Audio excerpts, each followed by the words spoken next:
오늘은요 서울대우 중앙대 약학대와 교수 그리고 신현영 한양대 명지병원 가정의학과 교수 함께 하시겠습니다. 두 분 어서 오십시오. 예, 안녕하세요. 예, 안녕하세요. 일찍 오셔서 브리핑을 좀 같이 들어보셨는데 일단 어느 대목이 좀 눈에 띄십니까, 설 교수님? 우선은 사례 정의가 확대된 게 예. 아주 중요해 보이고요. 예. 또 이제 한 분이 또 퇴원하신다는 거, 예. 이게 좀 눈에 띕니다. 예, 그 사례 정의와 관련돼서 저희가 후반부에 자연스럽게 얘기가 나올 것 같아서 일단 확진자 얘기부터 해볼까요? 네. 확진자가 지금 4명이 추가가 된 겁니다. 예. 확진자 4명과 관련해서 좀 어떻게 파악을 하고 계십니까? 일단 확진자 4명은 기본적으로 이제 중요한 것은 예. 이미 감염이 돼 있는 분들로부터 접촉이 됐을 것으로 생각되는 감시망 내에 계시던 분들이에요. 예. 그러니까 좀 늘어난 것들이 특히 6번 환자가 원래 2명하고 오늘 3명 해서 예. 총 3차 감염을 3사람을 일으키게 됩니다. 네. 그다음에 매우 위험해 보인다고 전문가들도 얘기하고 있는 16번 환자가 이제 태국에 다녀오셨던 16번 환자인데 기저질환을 앓고 있어서 비교적 많은 바이러스를 배출할 것으로 생각이 되고 21세기 병원 등 혹시 이제 지역 사회 감염이 우려가 크다고 생각되는 이분이 매우 짧은 시간임에도 불구하고 일단 3차 감염에 2분의 3차 감염을 일으켰어요. 예. 그런데 이제 지금 우리가 알고 있는 이 확진 환자들은 3차 감염이라고 하더라도 감시 내에 있기 때문에 크게 문제가 안 되는데 3차 감염을 일으켰던 분 중에 특히 16번 환자 같은 경우에는 아직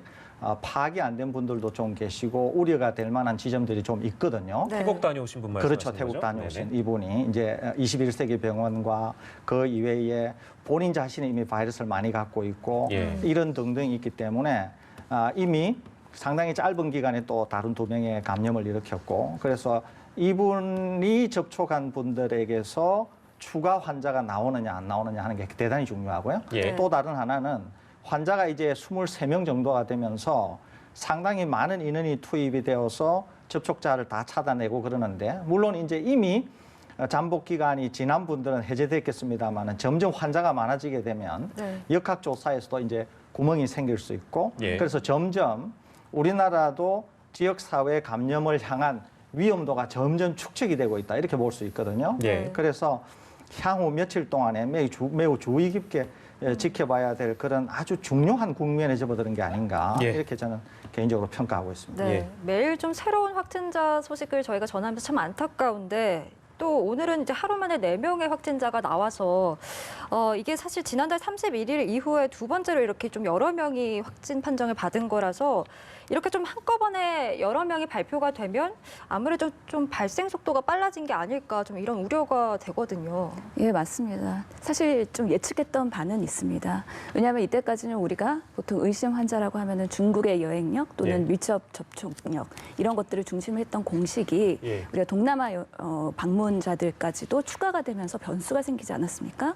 그러면서 조기 진단이 늦어졌고 그 사이에 동선들이 늘어나면서 접촉자가 확산되면서 지금까지의 그런 접촉 누적 환자들이 점점 증가하고 있는 추세이기 때문에 이분들을 검사하다 보면 확진 환자가 나올 수밖에 없고요. 특히나 2월 7일부터는 사례 정의도 확대되고 검사 키트도 민간 기관에서 할 수 있다. 그만큼 검사를 많이 하면 확진되는 가능성도 높아지기 때문에요. 앞으로는 증가될 가능성이 높다라고 판단이 됩니다.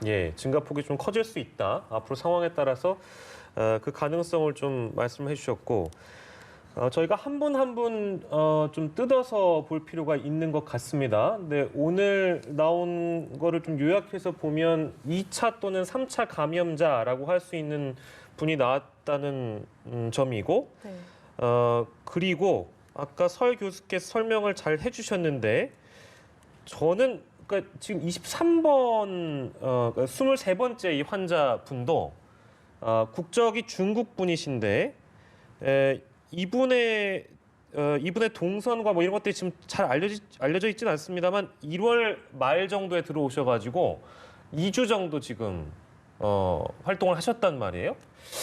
근데 관광 목적으로 입국하신 걸로는 알려져 있고 지금 이제 즉각 대응팀이 파견이 돼서 상황을 파악하고 있는 것으로 있다. 지금 질병관리본부장께서 설명을 해주셨는데 이분에 대한 우려가 좀 높아지고 있는 것처럼 여러 보도들이 좀 쏟아지고 있는 상황이라서 23번째 이 환자는 좀 어떻게 좀 진단을 하고 계세요? 어떤 좀 가능성들이 열려 있습니까? 23번째도 굉장히 주의 있게 봐야 됩니다. 왜냐하면 예. 우선은 우한 지역에서 오신 분이잖아요. 예, 예. 이분이 중국 분이신데도 특히 우한에서 오셨어요. 그러니까 이제 우리가 알고 있는 것처럼 전 세계에 지금 확진 환자 대부분들이 우한에서 오신 분들이거든요. 예. 네. 그다음에 이제 동남아 일부 국가에서는 우한에서 오신 중국 분들로 인해서 지역 사회 감염도 일부 생기는 것처럼 보여요. 예. 아무튼 우한에서 오신 분들이 이제 굉장히 주의가 되는데 이분이 우리나라에 19일 날 입국을 하게 됩니다. 예. 그러니까 우리나라에 19일 날 입국을 해서 오늘까지 치면은 이제 거의 한 2주 이상이 2주네요. 흐른 네네네. 거죠. 예. 그런데 이제 19일 날 입국을 해서 2월 6일 날 오늘 이제 확진이 되는 거잖아요. 예. 네. 그런데 이제 그 사이에 이분이 이제 많은 곳을 다니시면서 동선이 어떠는지를 잘 모르고 또 예. 이제 전수조사를 하면서 이제 걸려서 이제 확진이 된 환자인데 전수조사 이후에 이제 알게 된 그렇죠. 거니까. 그런데 이제 2주 동안 아무튼 이분이 한국을 다니시면서 여러 사람을 접촉했을 건데 예. 지금 이제 우리가 뭘 모르고 있냐 하면은 이분이 확진될 때의 증상이 얼마나 심했나 이런 건 잘 몰라요. 예, 그런데 예. 이제 증상이 심했다고 할 경우에는 상당히 본인이 많은 바이러스를 배출할 수 있기 때문에 위험도는 더 커지는데 예. 아직까지는 그런 걸 모르니까 얼마나 강력히 바이러스를 배출했을지는 모릅니다만은 그럼에도 불구하고 2주 동안에 예. 전혀 우리 감시망 밖에서 이분이 활동했기 때문에 접촉한 사람들에 대한 지역 사회의 감염이 상당히 높아졌다고 하는 점에서 예. 우리가 되는 환자다 이렇게 볼 수 있습니다. 예, 그러니까 저희 쪽 보도로 지금 제가 파악한 건 아니고 일부 보도를 보니까 질본 관계자의 말에 따르면 그렇습니다.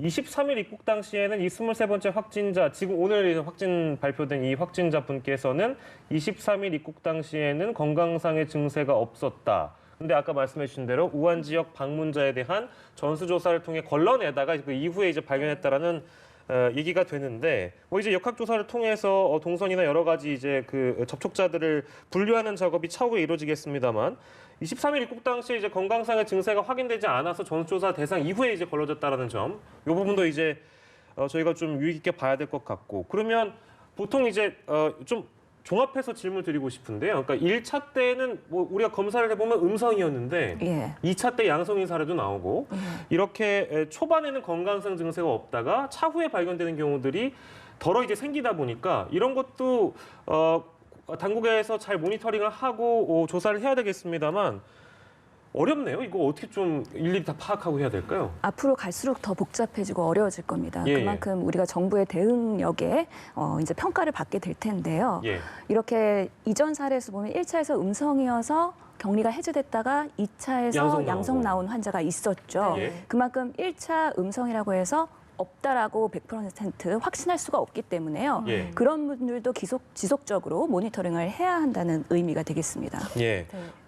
이 중국인 분이 이제 우한 폐쇄 명령 전에 이제 국내로 유입이 됐던 걸로 알려지고 있는데 지금 사실 저희가 뭐 질병관리본부 발표를 들어서도 보지만 우한 전수조사에서 내국인 1명 또 외국인 29명이 지금 연락이 불가한 상태라서 이분들에 대해서도 지금 뭐 앞으로 계속해서 뭐 경찰청과 협조를 하겠다라고는 밝혔지만 우려가 됩니다. 예, 사실 이 부분이 중요할 것 같습니다. 실제로 여행 목적으로 들어오셨다고 하면 실제로 우리나라를 여러 군데를 돌아다니실 수도 있는 부분이거든요. 예. 그만큼 접촉도 안 되고 그들의 상태가 파악이 안 된다면 이분들이 혹시나 우리나라에 돌아다니면서 여러 가지 접촉에 문제가 있을 수도 있는 부분이기 때문에 예. 그래도 열심히 뭐 CCTV 경찰 조사를 통해서 알아내고 있지만 예. 이분들을 어떻게 확인하고 이분들이 얼마나 바이러스를 가지고 있을까 이런 것들이 앞으로 또 진행에 있어서 변수가 될 수 있는 점이라고 말씀드리겠습니다. 예, 뭐 자연스럽게 이제 그 일각에서 제기되는 뭐 물론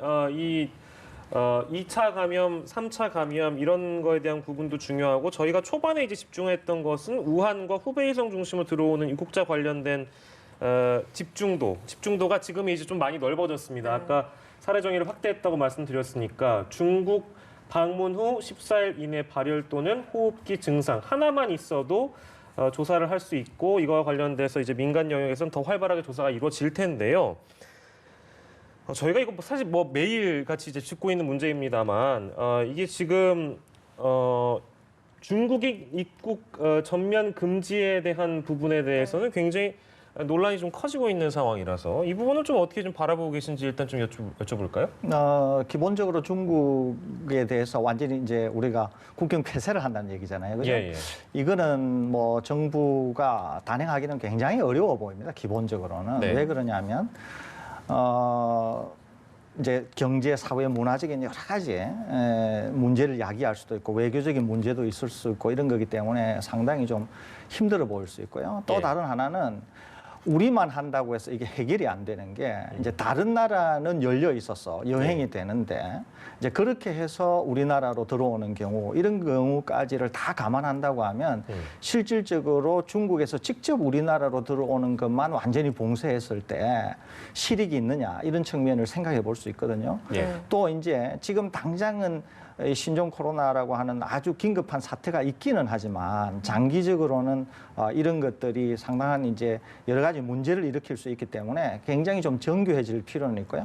지금 우리가 보는 것처럼 일본이나 동남아 국가에서 들어오는 환자도 내국인이 감염돼서 들어오는 환자도 일부 있는데 예. 중국만 전면 봉쇄한다고 해서 이게 가능한 문제인가? 그리고 다른 경제적인 거나 그 이외까지를 다 고려한다고 하면 이것이 정말 최선인가? 여기에 대해서는 뭐 정부의 고민이 굉장히 깊을 것으로 생각이 되어서 예.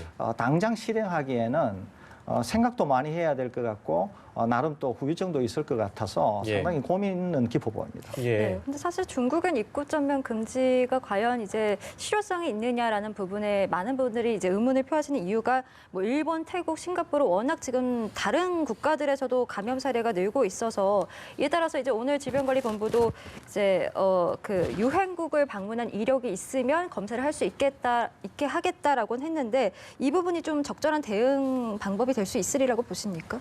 예, 꼭 필요한 조치라고 봅니다. 실제로 의료 현장에서 환자들이 열나고 호흡기 증상이 있을 때 저희가 여행력을 물어보지 않습니까? 이때까지는 중국에 갔다 오면 무조건 선별진료소로 가서 검사를 하게 했는데 이제 그 대상을 확대한다는 면에서는요, 보수적으로 우선은 차단한다는 꼭 필요한 상황이라고 보입니다. 예.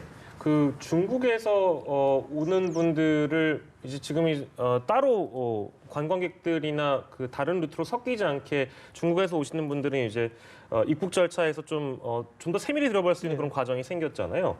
근데 제가 이제 조금 궁금한 것은 이 중국인 입국 전면 금지를 이제 대부분 반대하시는 전문가들께서는 중국인들만 금지하는 차원에서 그러니까 중국에서 들어오는 사람들에 대한 제한 조치, 입국 금지 조치를 둘 것이라면 실제 중국을 방문한 뭐 외국인을 포함한 실제 우리 국내 한국인들조차도 일일이 다 2주간의 자가격리를 전부 다 해야 되는 거 아니냐라는 어떤 행정력에 대한 부담 뭐 이런 것들을 제기하시는 것 같아요. 그 부분은 좀 어떻게 보시는지요? 충분히 일리 있습니다.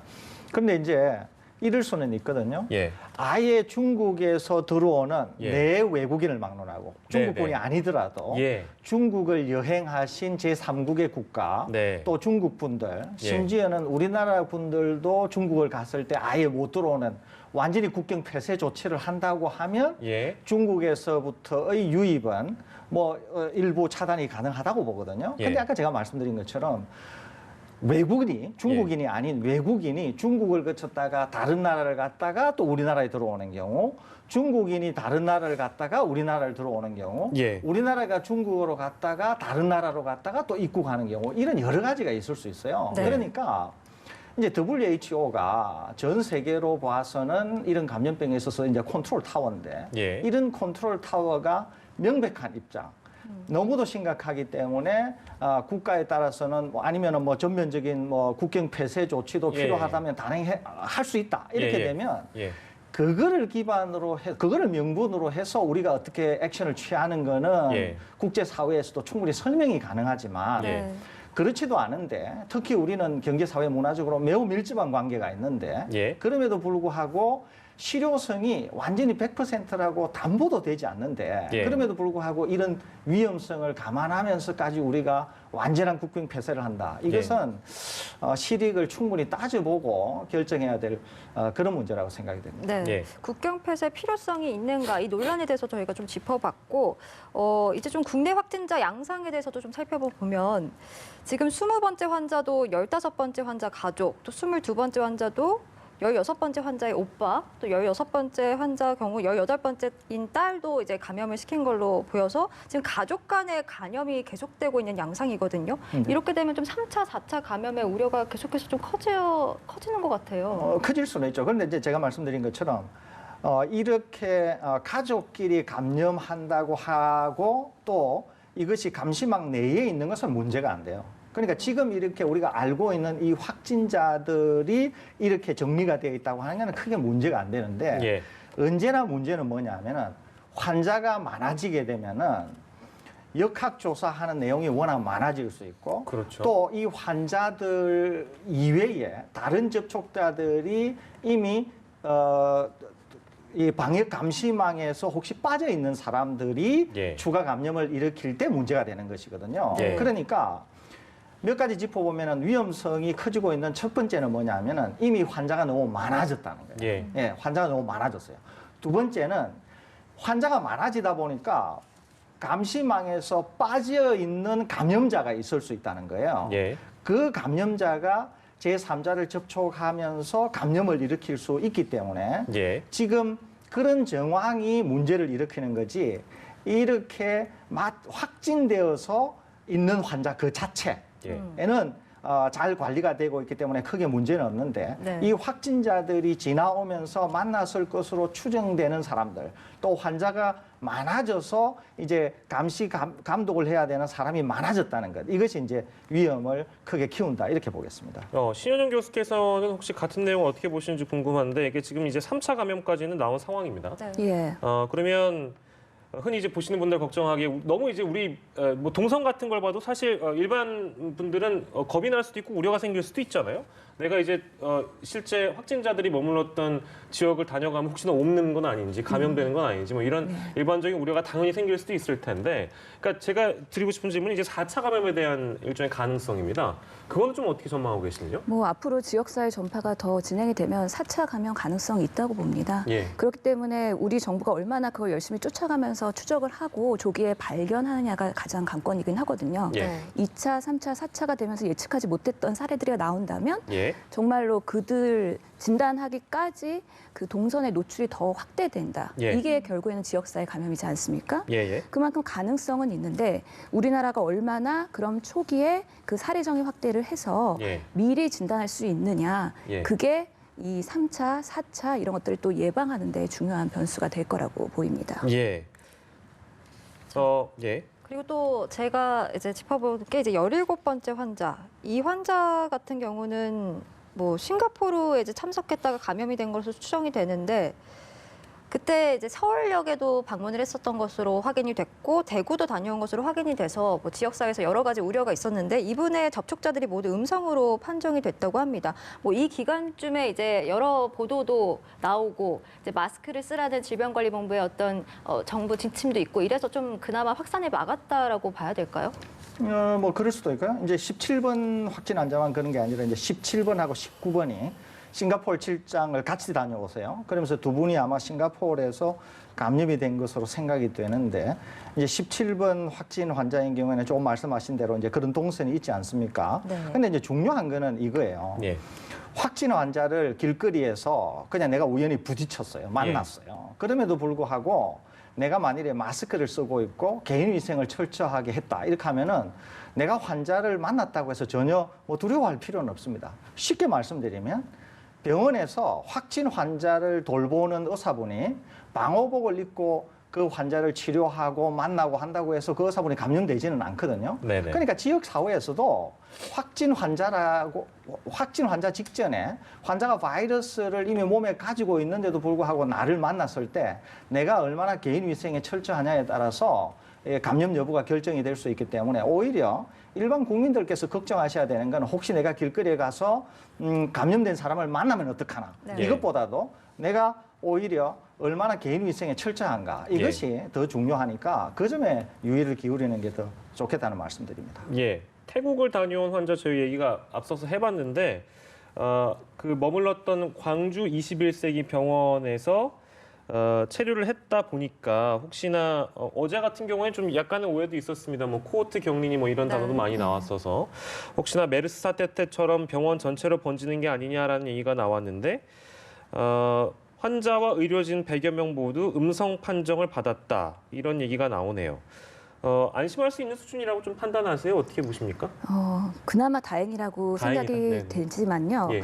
아직까지는 그 100명 음성으로 나왔다고 해서 그렇죠. 완전히 마음을 놓기는 어려운 상황입니다. 더더욱이 병원이라는 곳은 아무래도 밀집 지역이기 때문에 네. 병실 안에서 다인실을 쓰셨는지 1인실을 쓰셨는지는 정확히 모르겠어요. 예. 네. 하지만 그 안에서 생활을 하면서 노출됐을 수 있는 사람들이 그래도 아직까지는 음성이라고 해서 속단하기는 어렵다. 왜냐하면 잠복기에 있는 사람이라면 음성이 나올 수 있는 부분들도 있죠. 예. 그렇기 때문에 증상이 발생하는지 그리고 앞으로 그럴 때 2차 검사를 했을 때의 결과가 어떤지 이런 것까지 지속적으로 추적하면서 예. 우선은 안전한 시기까지는 조금 더 집중적으로 봐야 되지 않을까 싶습니다. 예. 네, 알겠습니다.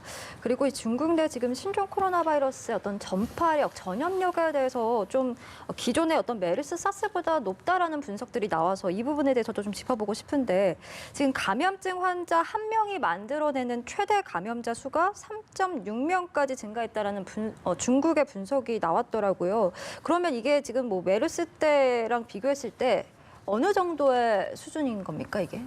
실제로 메르스, 사스 때보다 이 전파력에 대해서는 계속 증가하고 있기 때문에 속단하기는 어려운 상황인데요.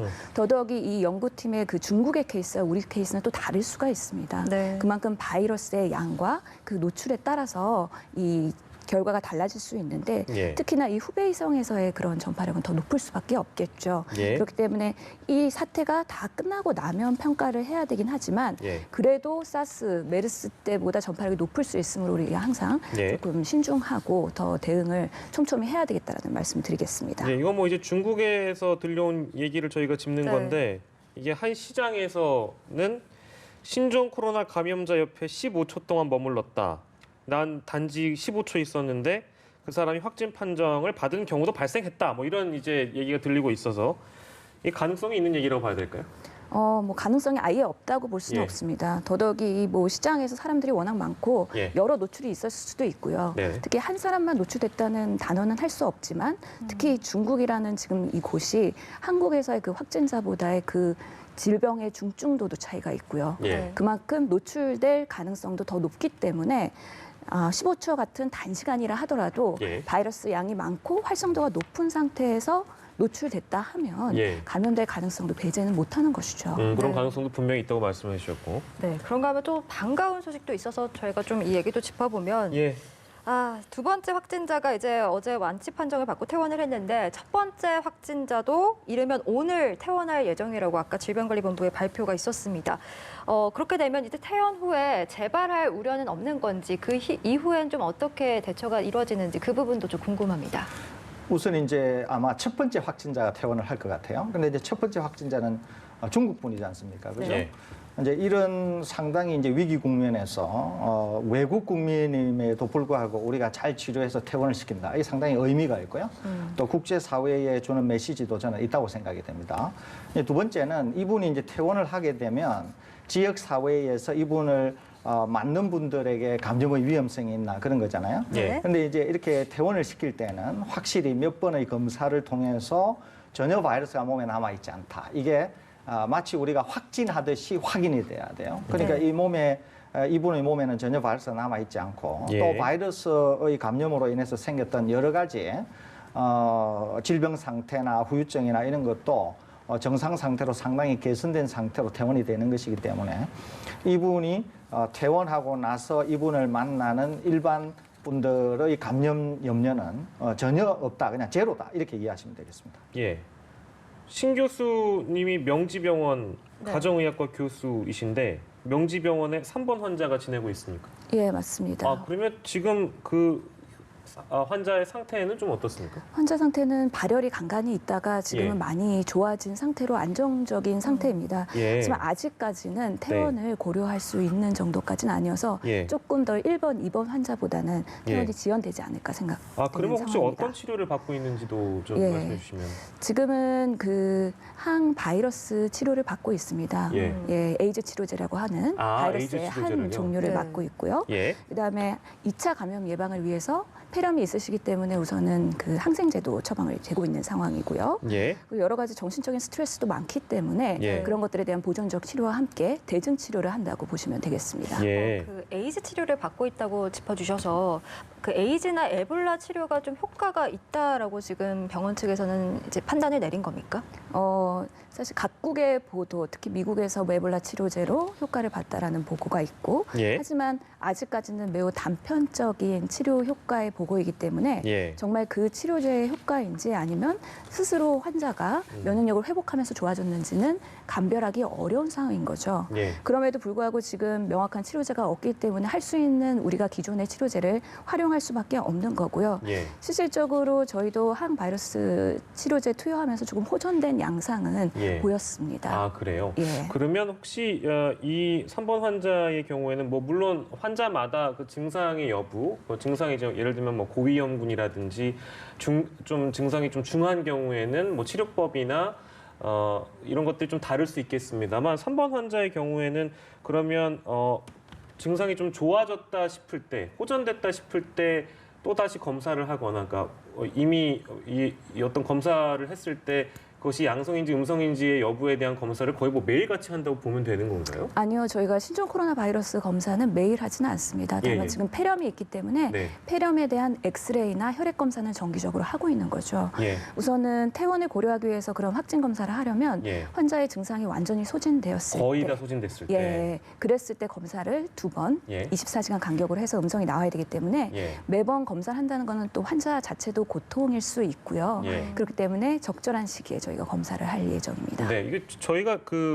저희 출연하시는 분 중에 실제 환자가 있는 병원에서 네. 근무하시는 교수께서 출연하신 경우 오늘 이제 처음이라 가지고 예. 더 여쭙기가 좀 죄송하긴 한데 하나만 더 여쭙겠습니다. 그러니까 예. 그 검사를 하는 게 다 완벽하게 소진이 됐을 때, 그러니까 증상이 다 가라앉았을 때 2차례 이상 정도를 검사해서 만약에 음성이 나오면 그때쯤에는 이제 3번 환자가 퇴원을 고려해도 되겠다라는 판단을 내릴 수 있는 겁니까? 그렇다면? 예, 그렇죠. 지금으로서는 혈액 검사를 정기적으로 하기 때문에 예. 관련된 폐렴 관련된 염증 수치 등들이 좀 안정이 되고 예. 회복이 되면 그 다음에 확실하게 검사하는 것이 좋고요. 기존의 그런 다른 나라의 논문을 보면은 예. 이 검체도 단순히 가래만 뱉는 게 아니라 코로 브러쉬로 하는 거, 예. 목으로 브러쉬로 하는 거, 그리고 소변, 대변, 예. 그리고 혈액 이런 것들 다양하게 검사를 해서 음성 예. 확인을 보고한 사례가 있어서 예. 이렇게 철저하게 검사를 하는 것이 더 안정적이다.